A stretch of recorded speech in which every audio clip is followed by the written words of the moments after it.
옆에 분에게 인사할까요? 이렇게 인사하겠습니다. 내 옆에 앉아 계신 당신인 천사와 같습니다. 인사할까요? 내 옆에 앉아 계신 아니, 저를 보시지 마시고요, 옆에 분을 보시고 하시는 거. 다시 한번 그 옆에 분 다시 보시고, 내 옆에 계신 당신인 천사와 같습니다. 인사합니다. 내 옆에 계신 당신이 천사와 같습니다. 아멘.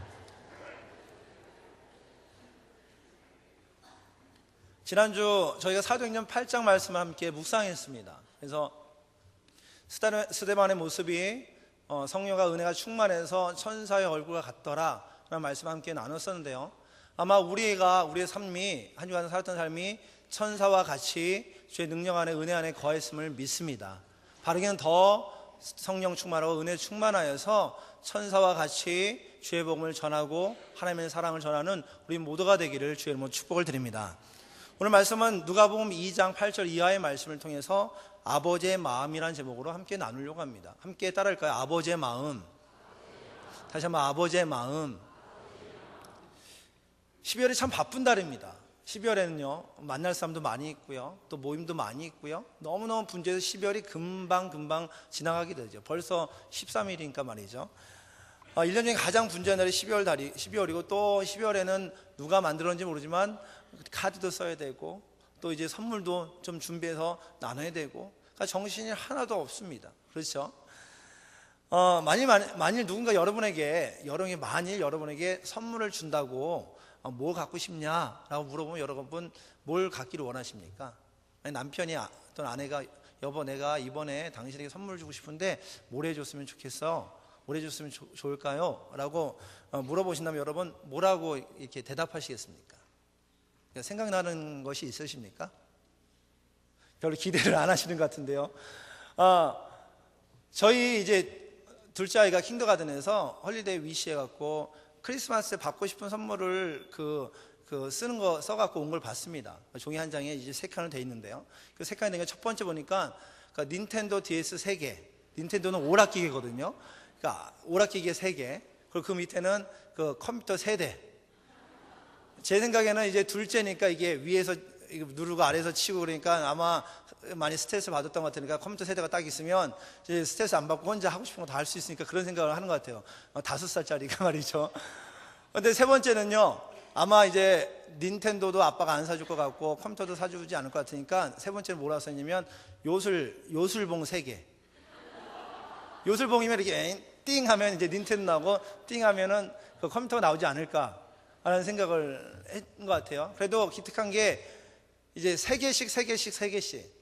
그러니까 3남매니까 이제 3개씩은 필요하겠다. 만약에 요술봉 하나만 있어도 3개 나올 텐데, 얘 생각에는 그래도 3개씩은 있어야 함께 기뻐하고 함께 쉐어링할 수 있겠다, 이런 생각을 했던 것 같아요. 참 기특하다라는 생각을 했어요. 그런데 그렇게 보면서 제가 생각을 했죠. 만약에 세 칸의 종이에 3칸에 만약에 나에게 필요한 것이 뭐냐고 쓴다면, 선물 받고 싶은 것이 뭐냐고 쓴다면 뭐라고 적을까? 여러분 3가지 선물을 적으라면 뭐라고 쓰시겠습니까? 볼 것도 없이 뭐니 해도 뭐니가 최고야. 돈 이렇게 쓰시겠습니까? 아니면 돈, 집, 그리고 황금 뭐 이렇게 쓰시겠습니까? 제가 그것을 보면서 계속 생각하면 생각할수록 참 채우기가 어렵더라고요. 돈이라고 쓰기에는 왠지 마음이 허전하고, 또 뭐 다른 거 쓰기에는 거기에 빈칸을 채우기가 너무너무 어렵고, 또 왠지 모르는 허전함과 쓸사람이 다가오는 것을 경험하게 되었습니다. 정말 크리스마스 성탄절의 참된 의미가 무엇일까요? 우리 하나님 아버지께서 성탄절 통해 우리에게 무엇을 원하고 계신 겁니까? 하나님 아버지께서 당신 아들 예수 그리스도를 이 땅에 보내주시면서 보내신 진정한 이유가 어디 있는 건가요? 사실 성탄절이 굉장히 분주하게 지나가는 한 해를 마무리하고 또 새해를 새롭게 시작해야 되기 때문에 그 만나는 시점 때는 많은 일들도 몸도 마음도 바빠지게 되어 있습니다. 게다가 선물을 사라고 강요하는 사회적 분위기, 또 계속적으로 쉴 새 없이 광고하면서 요번이 싸다, 요번 꼭 사야 된다, 요번에 선물을 해라, 선물해, 진짜 착한 아빠다, 진짜 착한 엄마다, 뭐 이렇게 계속적으로 광고를 하니까 자칫 잘못하면 정신줄 놓고 성탄절이 지나갈 수도 있겠다라는 생각을 해봅니다. 그래서 우리는 다시 한번 마음을 가다듬으면서 성탄 계절에 정말 우리에게 필요한 것이 무엇인가, 정말 중요한 것이 무엇인가, 예수 그리스도를 이 땅에 보내신 하나님의 목적, 하나님의 목적이 무엇인가, 우리가 깨어서 묵상할 필요가 있습니다. 그리고 분주할수록 깨어 기도해야 됩니다. 무릎 꿇으면 하나님께서 당신 아들 예수 그리스도를 이 땅에 보내주셨는데 그 이유가 무엇입니까? 내가 알기를 원합니다. 그것을 경험하기 원합니다. 체험하기 원합니다. 그렇게 해서 우리의 성탄절의 축하가 단순히 우리끼리의 축하, 단순히 그게 우리끼리 축하와 기쁨이 아니라 정말 단순하게 의미 깊게 하나님의 목적을 바라보아야 될 줄 믿습니다. 오늘 본문을 통해서 그것도 좀 나누려고 합니다. 오늘 본문에는 자신들의 그 양을 밤새 지키는 목자들이 밤새 양을 지키고 있는데 천사들이 그들에게 나타나서 모든 백성에게 좋은 소식, 곧 그리스도의 나심을 지금 선포하고 있는 장면이 오늘의 말씀의 내용입니다. 그리고 그리스도의 나심은 하나님께 영광이고 땅에서는 그 기뻐하신 모든 자들에게 평화다라고 천사를 통해서 선포하고 있습니다. 오늘 본문을 통해서 당신의 아들을 우리에게 보내주신 그 하나님의 뜻, 창조의 하나님 아버지의 마음을 조금 더 묵상하는 시간이 되기를 원합니다. 첫 번째, 하나님의 마음은 제한 없는 사랑. 하나님의 마음에는 제한 없는 사랑의 마음이 있다는 것이죠. 2009년도에 미국인들이 선호하는 직업을 조사하는 기사를 봤습니다. 미국인들이 좋아하는 직업이 뭔가 쭉 조사 1등부터 30등까지 이렇게 기록된 것을 여러 분야로 기록된 걸 보았는데요. 그 결과 중에 한 부분이 직업의 만족과 연봉에 따라서 1위부터 30위까지 뽑은 걸 봤습니다. 그 등수가 그런데 1등이 소프트웨어 엔지니어, 그리고 2등이 대학 교수, 그러니까 세 번째가 금융 자문가, 네 번째가 인적 자원 관리자, 다섯 번째 의료 보조원 간호사, 여섯 번째 시장조사 분석가, 일곱 번째 컴퓨터 정보통신 분석가, 여덟 번째 부동산 감정가, 아홉 번째 약사, 열 번째 심리학자. 어떻습니까? 1번부터 10번까지 말씀을 드렸는데 이 얘기 들으니까 어떠십니까? 이거 들으면서 마음으로 그렇지, 내가 1등부터 10등 안에 들었네? 이렇게 생각하시는 분 계십니까? 아니면 내가 그 안에 들어야 되는데 내가 요번에 전공을 그걸로 꼭 선택해서 내가 약사가 돼야지, 대학 교수가 돼야지, 이렇게 생각하시는 분 계십니까? 아니면 그걸 생각했다가 우리 아들이 해야 될 게 그거구나, 우리 딸에게 이걸 정해라고 그러겠구나, 이 돈도 많이 번다는데 보니까 평균 7만 불에서 10만 불 사이에 있는 이들이라고 그래요. 이 정도면 됐지, 사람들에게도 인정도 받고 안정적인 생활을 했으니까 이 직업을 선택하라고 그러겠다, 이렇게 생각하고 계십니까? 그렇다면 하나님께서 원하시는 직업은 무엇일까요? 하나님이 원하시는 직업, 하나님은 어떤 직업의 사람을 사용하고 계십니까? 놀라운 것은요, 하나님께서는요 직업과 상관없이 사랑하시고 사용하신다는 것입니다. 아멘. 사람들은 1등부터 30등까지 뽑기를 좋아합니다. 이 사람은 얼마짜리 사람이라고 계산합니다. 그런데 하나님께서는 1등부터 30등까지 뽑는 것이 아니라 모든 이들을 사랑하시고 사용하신다는 것입니다. 이것이 제한 없는 하나님의 사랑의 모습이죠. 오늘 본문을 보십시오. 하나님께서는 천사를 통해 구원자 예수 그리스도의 탄생을 선포하는데 먼저 목동을 사용하고 있습니다. 목자를 사용하고 있어요. 양을 치는 이들을 사용하고 있습니다. 그냥 양을 치는 이들, 우리가 볼 때는 그냥 변변한 직업이 아닌 것 같아요. 그런데 하나님께서는 그들에게 예수 그리스도의 나심을 선포하고 있습니다. 또 우리가 잘 알고 있는 동방박사를 통해서도 예수 그리스도의 나심을 선포하고 있죠. 또 하나님께서는 하나님 나라를 위해서 예수 그리스도께서 일하실 때는 때로는 어부도 사용하시고요, 세리도 사용하시고, 그 의사도 사용하시고, 백부장도 사용하시고, 또 과부나 장애인, 모든 영역의 직업과 사람들을 만나고 그들을 통해서 하나님의 일하심과 능력되심을 증거하고 선포하고 계십니다. 그래서 하나님께서는 직업도 학력도 환경도 상관없이 영혼을 사랑하시고 사용하고 계신다는 것입니다. 이것이 하나님의 제한 없는 사랑의 모습입니다. 보편적인 구원, 모든 이들 향한 하나님의 사랑. 오늘 본문에 10절 말씀에도 천사 이르러 무서워 말라, 보라 내가 온 백성에게 미칠 하나님의 큰 기쁨을 전한다. 온 백성이, 모든 백성에게 미칠 하나님의 큰 기쁨의 소식을 전한다. 온 백성에 미칠 가장 기쁨의 소식, 이것이 구원의 소식이고 우리를 향한 하나님의 사랑의 모습인 것입니다. 온 백성, 모든 백성, 거기에는 누구는 되고 누구는 안 되고가 아니라 모든 이들, 하나님이 세상을 너무너무 사랑하셔서 당신 아들 예수 그리스도를 이 땅에 보내주심으로 그 이름을 믿기만 하면 모든 이들이 구원을 얻는 축복과 은혜를 우리에게 허락해 주시는 것입니다. 제한 없는 하나님의 사랑. 예수님께서는 우리에게 주신 사명도 모든 족속으로 제자를 삼아.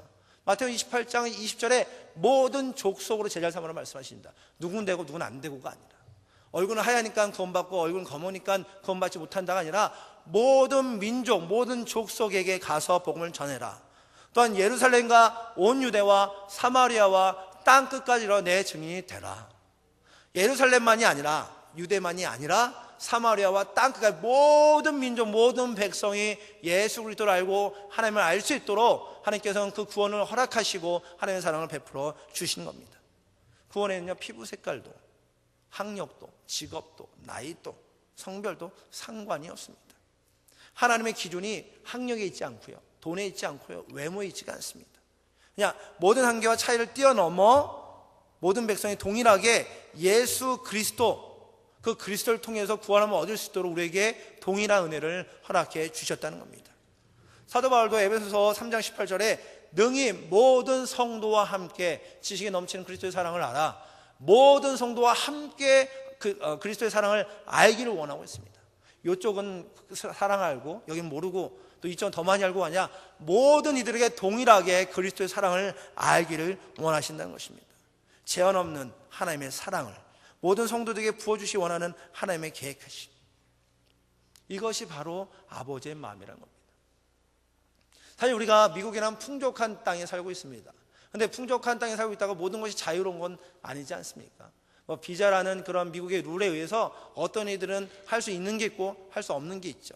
물론 시민권이 있는 분들은 좀 더 자유로울 수 있지만 영주권은 여기까지, 또는 이 비자는 여기까지 행동에 제약을 두고 있는 게 이 미국 사회입니다. 그러나 하나님께서는 감사하게도 하나님을 아는 것, 하나님을 경험하는 것, 예수를 믿는 것, 구원받는 것은 비자의 종류에 상관없이, 우리의 상관에 신분에 상관없이 우리를 향한 하나님의 놀라운 은혜를 허락하신다는 것입니다. 이 사랑은 오늘 여기 모인 우리 모두에게도 동일하게 허락하고 계신 것입니다. 20년 다녔으니까 구원받고, 30년 다녔으니까 하나님의 은혜 받고, 40년 받으니까 성령 충만함이 아니라 오늘 이 시간 동일하게 하나님을 예배하고 하나님 앞에 남은 모든 일하게 동일하게 하나님의 은혜, 하나님의 사랑을 허락하신다는 것입니다. 이것이 전적인 하나님의 은혜고 제한 없는 하나님의 사랑인 것입니다. 조금 더 아버지의 마음, 우리를 향한 사랑하심에 대해 집중하여 말씀을 묵상하기 원합니다. 예수님께서 이 땅에 오신 목적을 11절에 말씀하고 있는데요, 우리 11절 말씀 다시 한번 읽어볼까요? 11절 말씀 오늘날 다시 한번 읽어보시죠. 시작. 오늘날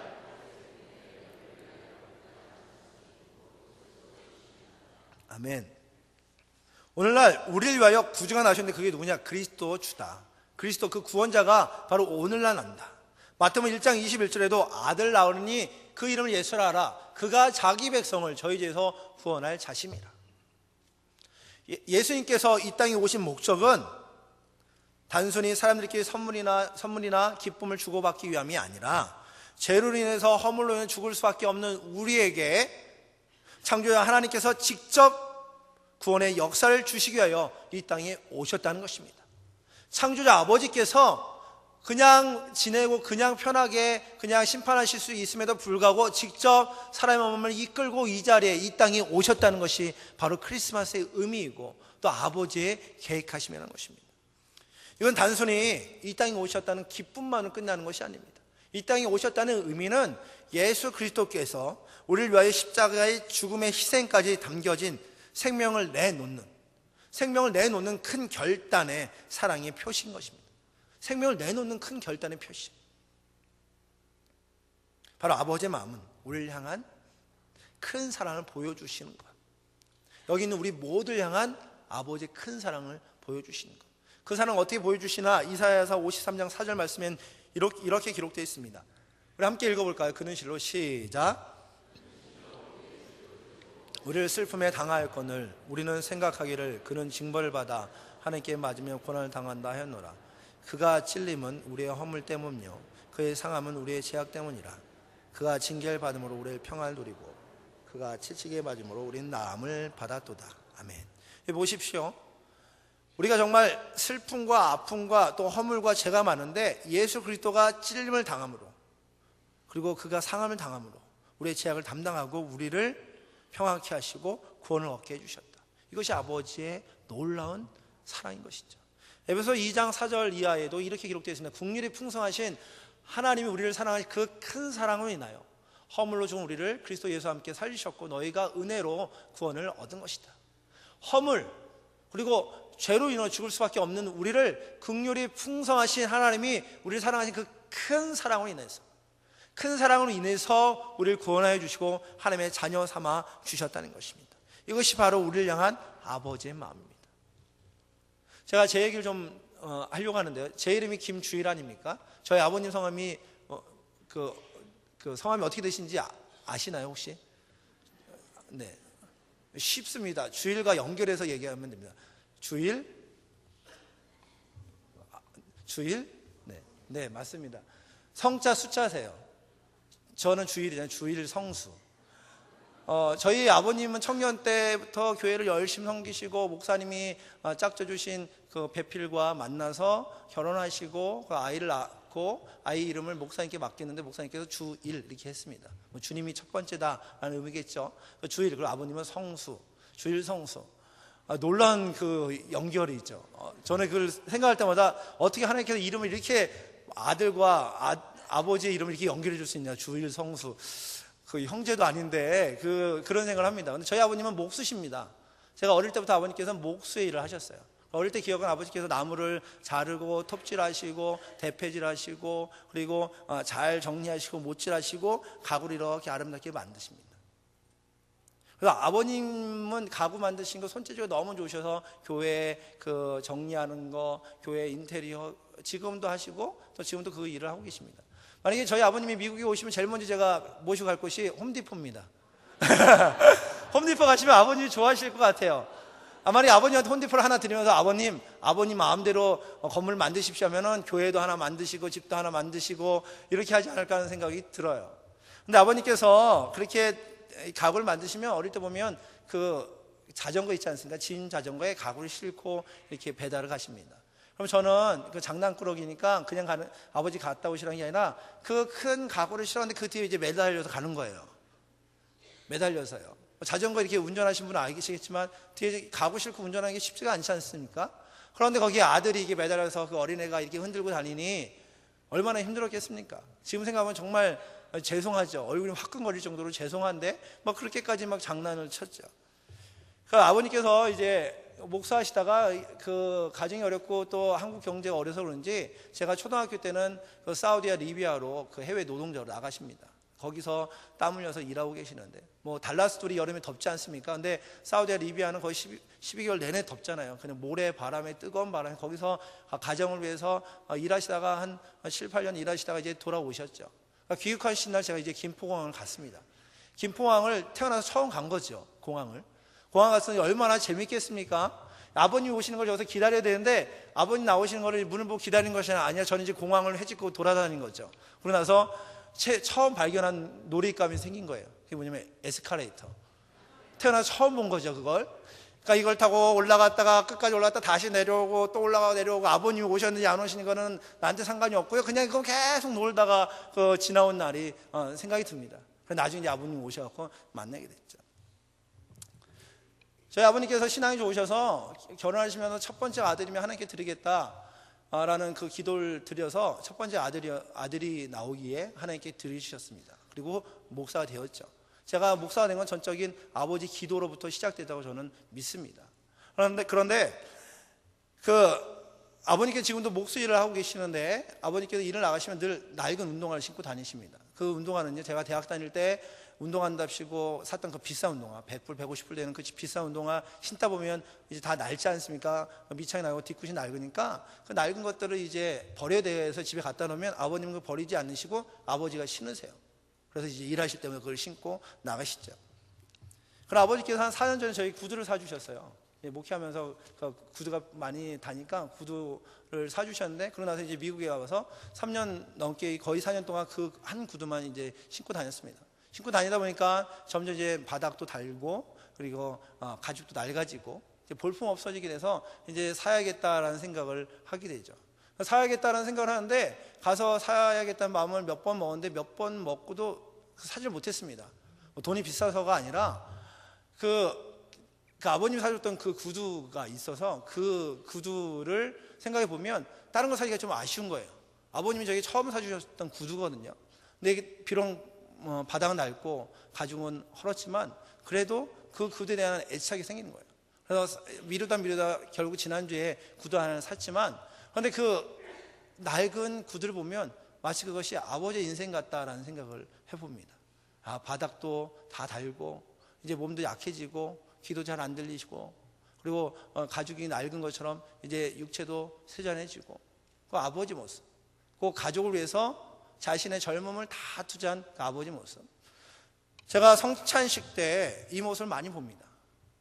제가 성찬식 때 떡을 이렇게 분급을 하게 되면 그 떡을 들고 있다 보면 성도님께서 이렇게 하나씩 집어 가시는데, 특히 우리 남자 성도님께서 오셔서 이걸 집어 가실 때 그 손을 저는 계속 보게 됩니다. 손을 보면 손마디가 굵고 다 트고 또 손마디가 없으신 분가 얼마나 가정을 위해서 또 나라를 위해서 또 교회를 위해서 수고 애썼는지 손이 다 터버린 그 모습 보면서 때로는 머리를 숙일 수밖에 없는 그런 모습을 보게 됩니다. 성경에서도 이런 일들이 나옵니다. 생명 위태한 딸을 위해서 예수님 앞에 엎드려 고백하는 회당장 야이로, 그는 딸을 위해서 자신의 자존심을 다 내놓습니다. 딸을 구원하기 위해서, 살리기 위해서. 또 고넬료는 예수 그리스도의 그 복음을 듣기 위해서 그 복음을 위해서 자신의 지위도 내려놓고 무릎으로 가족의 복음의 통로가 됩니다. 이것이 우리 하나님의 사랑입니다. 자신의 모든 것을 내놓는 사랑. 당신 하나밖에 없는 예수 그리스도를, 당신 아들을 내놓음까지 사랑하시는 그 사랑. 가장 소중한 아들 예수 그리스도를 이 땅에 보내시면서까지 그의 사랑을 보여주시려고 했던 것입니다. 당신 것을 다 내려놓을 정도로, 당신 것을 다 포기할 정도로, 자신의 것을 다 쏟아주신 은혜가 바로 아버지 하나님의 사랑인 것입니다. 아버지의 말로 다 할 수 없는 크고 큰 사랑은 예수 그리스도가 이 땅에 오심으로, 또한 우리가 아직 죄인되었지만 그리스도께서 우리를 위하여 이 땅에 오시고 십자가에 죽으심으로 우리 하나님께서 우리에 대한 자기 사랑을 확증해 주신 것이 바로 아버지의 사랑입니다.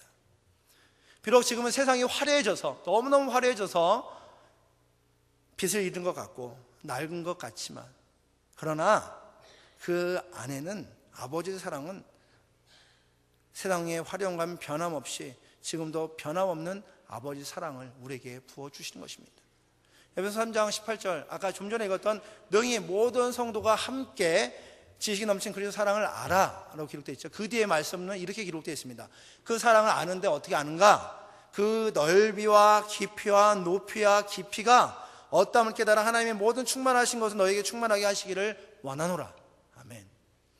하나님이 말씀하시는데요, 모든 성도가, 모든 이들이 하나님의 사랑을 아는데 그의 넓이와 깊이와 높이와 길이가 얼마나 큰지 하나님의 사랑을 충만하게 알아라.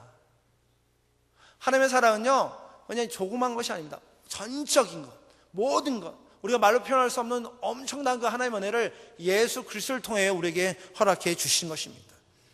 그 넓이와 깊이와 길이와 높이는 세상의 어떤 것도 비교할 수 없는, 세상의 어떤 화려한 것과도 비교할 수 없는 사랑이 그 안에 있는 것입니다. 사랑하는 성도 여러분, 혹 지금 아무도 없는 것 같고 아무도 없는 방 안에 혼자 외로이 정말 슬퍼하고 있는 우리일지 모르지만 아버지께서는 빛이 되어 주셔서 그 어둡고 캄캄한 우리의 외로운 삶 자리에 주께서는 오셨다는 것을 기억하십시오. 빛 대신 주님께서 여러분의 어두운 삶 가운데 함께 하셔서 그 빛 대신 예수 그리스도를 통하여 하나님의 사랑을 누리기를 원하고 있는 것입니다. 그 아버지 앞에 우리가 표현할 것은 그 사랑을 경험하고 고백하고 그 앞에 나가는 것. 제한 없는 하나님의 사랑, 말로 표현할 수 없는 하나님의 사랑.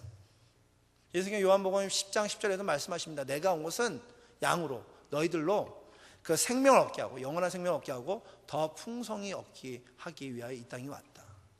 예수께서 이 땅에 오신 것은 우리에게 생명을 주시고 하나님이 주시는 풍성한 사랑을 누리기 위하여 이 땅에 오셨다는 것입니다. 이것이 아버지의 사랑이고 하나님의 사랑인 것입니다. 그 사랑 앞에 우리는 고백할 수밖에 없죠. 예수만이 나의 구원자입니다. 예수만이 나의 전부 되심, 나의 모든 것 되심. 예수 그리스도만이 나의 모든 것 되시고 나의 전부 되시고, 예수만이 나의 구원자 되십니다. 나의 영원한 생명 되십니다. 나의 모든 것 되십니다. 예수 한 분만이면 충분합니다. 이것이 우리의 고백이 되어야 된다는 것이죠.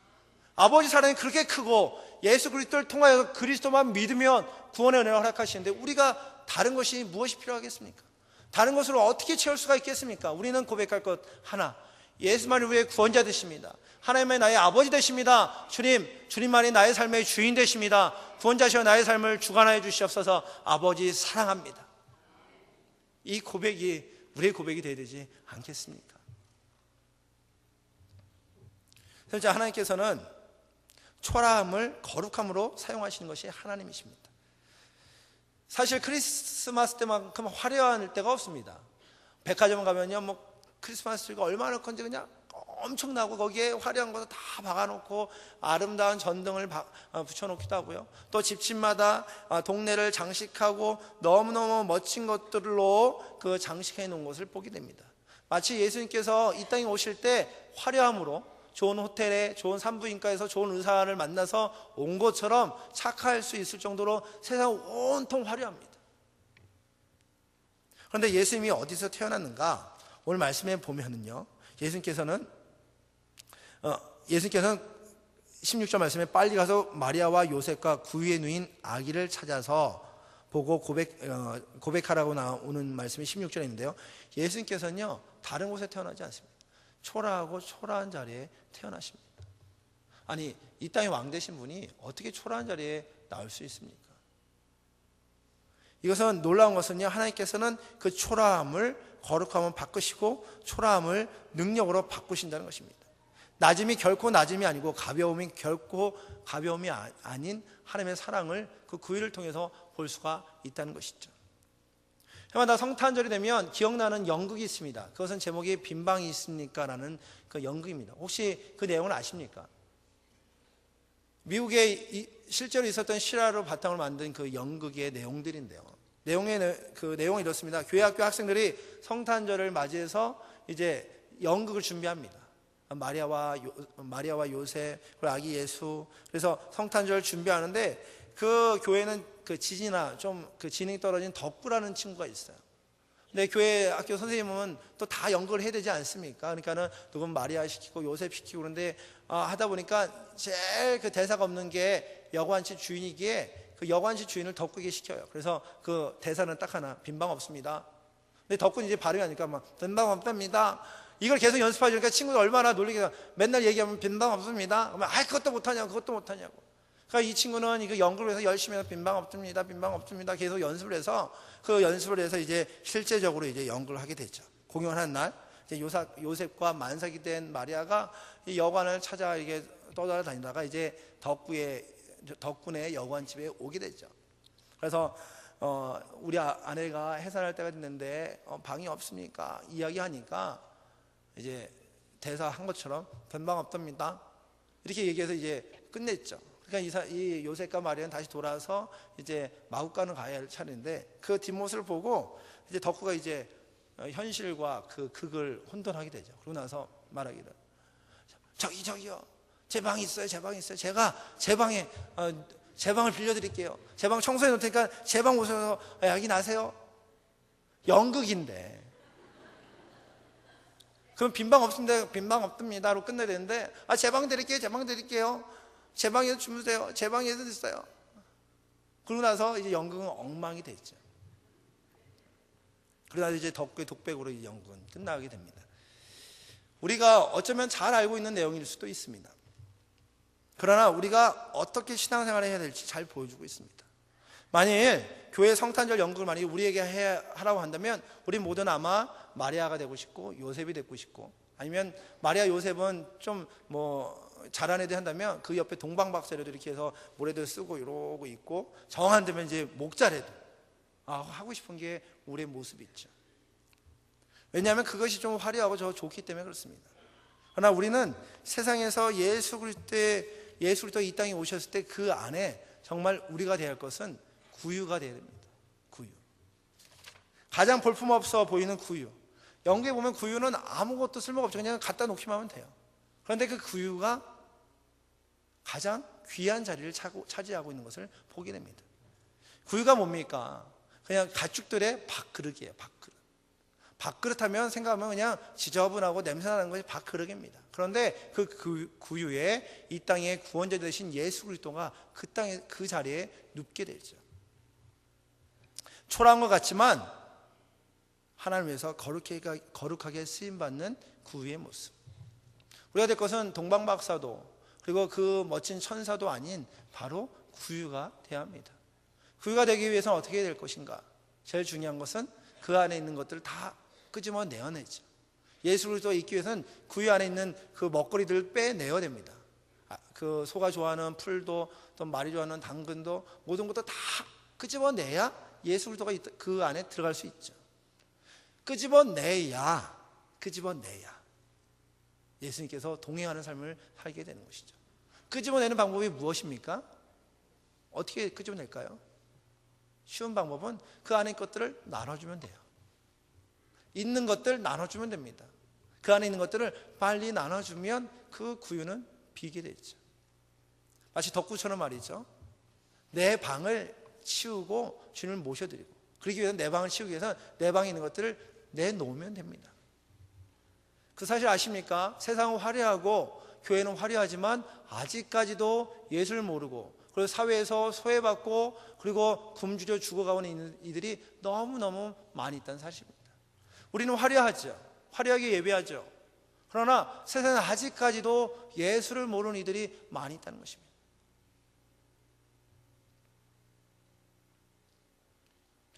그 예수를 모르고 소외당하고 있는 그들에게 필요한 것은 하나님의 사랑, 예수 그리스도의 복음이 필요합니다. 그러기 위해서는 우리가 갖고 있는 것들을 그들에게 좀 나눠야 돼요. 내가 내 안에 있는 채워져 있는 것, 내 구유에, 내 방에 채워져 있는 많은 것들을 나누는 겁니다. 우리가 친한 이들에게 10개의 선물을 준비하고 10개의 카드를 쓴다면 하나 정도 더 만들어서 그것들을 소외된 이들, 가난한 이들에게 나눌 필요가 있죠. 그때 우린 비록 초라하고 부족하다 할지라도 우리 안에 있는 것들로 하나님의 사랑을 전하게 되고 예수 그리스도의 이름을 전하게 되고 그들도 동일하게 제한 없는 하나님의 사랑, 놀라운 하나님의 사랑을 경험하게 되는 것입니다. 여러분 만약에 사업을 하고 계십니까? 사업을 하고 계신다면 사업하시면서 같이 그 비즈니스에 같이 일하시는 멕시칸들이 있습니까? 아니면 다른 인종의 일꾼들이 있습니까? 그렇다면 이번 성탄절엔 그들에게 조그만 카드와 선물을 보내보십시오. 예수 그리스도 그 이름을 전하면서 메리 크리스마스, 하나님의 사랑이 당신과 함께 하기를 원합니다.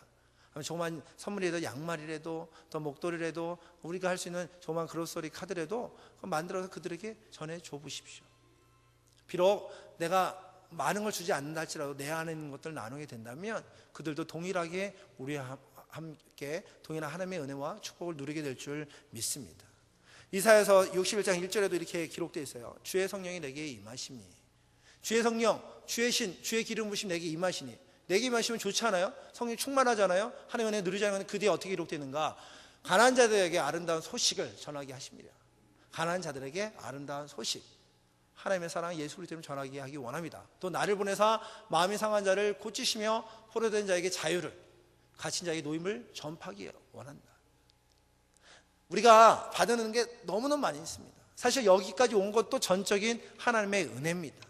우리는 너무너무 하나님의 은혜에 감사해서 말로 다 할 수 없어서 저 바다에 먹물 삼아서 그 하늘을 두루마기 삼아서 써도 그 많은 사랑을 표현할 수 없을 정도로 많은 사랑을 우리는 받았고 이미 그것을 누리고 있습니다.